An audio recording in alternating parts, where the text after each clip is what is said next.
He's one of very few survivors from this initial expedition. He does eventually make it to Jerusalem. I think the thing that stands out most in the sources is that when the main army does make it across into Anatolia, they have to walk through the remains of these early crusaders who've been massacred, because their bodies are just left along the way in the desert. So they found it quite, obviously, really disturbing and very horrific. So that's basically the first sort of story, the lay response to the crusade.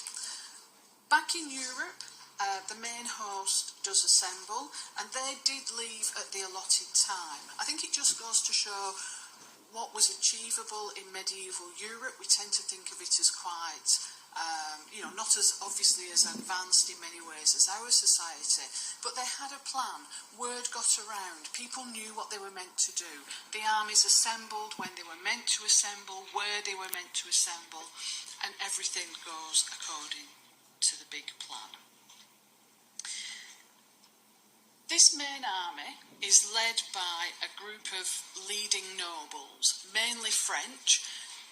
Please bear in mind that this is not a crusade of kings. So, in fact, I don't think there isn't any kings go on this crusade. It's really a nobleman's response.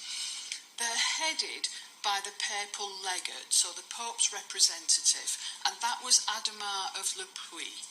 He had been the first to take the cross at Clermont, most likely pre-arranged with Urban as a way of drumming up support. So Adhemar, he's the leader. Essentially, he's the spiritual leader more than anything else. He's not a fighting man. At this point, I think we should probably talk about numbers. People ask, how many people went on the crusade? You have to remember that these numbers can only ever be estimates. The chronicles widely exaggerate. Of course, why wouldn't you? But latest estimates put the number of knights, so noblemen with horses and armour, around 7,000. And then around 30,000 armed infantry. So marching soldiers, archers, think along those terms. And then an absolute horde of people between 20 to 60,000. So peasants, non-combatants, camp followers, you name it, anyone who thought this was a great idea to go on crusade, that's what this group consists of. If you add up those numbers, the maximum number is around 100,000. The minimum is around 60,000. And the latest sort of scholarly estimates are saying sort of about 60,000. Okay, so it's still a substantial number. If you think about them in 5 groups, then each group is probably about 12,000.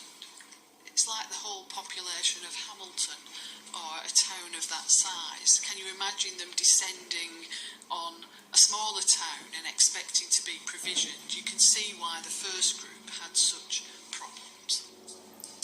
Okay, so we've got 5 main groups. The first one is led by Hugh of Vermandois. He's the brother of the French king, Philip I.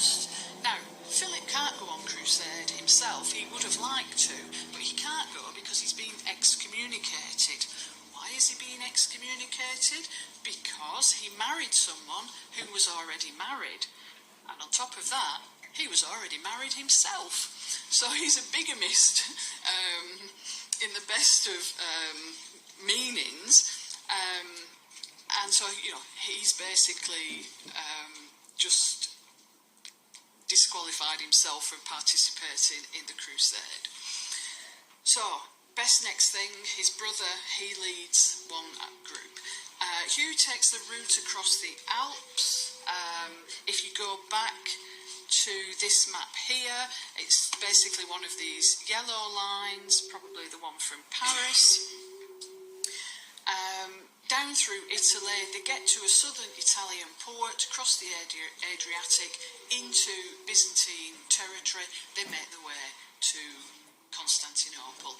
You'll see on the PDF of the slides that I've given you some extra information in some of the other slides, but that's basically the story for Hugh.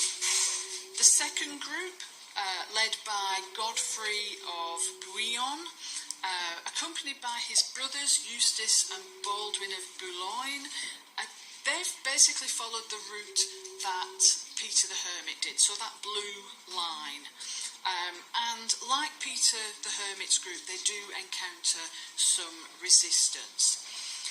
The main thing is that when Godfrey gets to Constantinople, the emperor forces him to swear an oath of allegiance, and Godfrey resists for quite some time, and there's a lot of antagonism going on between the Greeks and this particular group.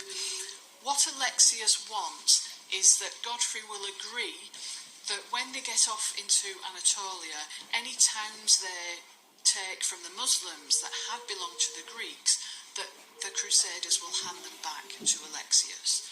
So the Crusaders are very reluctant, but in the end they agree, because if they don't, they're never going to get across the Bosphorus. So essentially all the Crusaders had to take this vow, but it happens to Godfrey first. The third contingent was led by Bohemond of Taranto.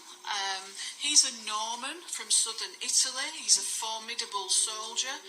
And there's history between Bohemond's people and the Greeks. Basically, Bohemond's father, Robert of Gisborne,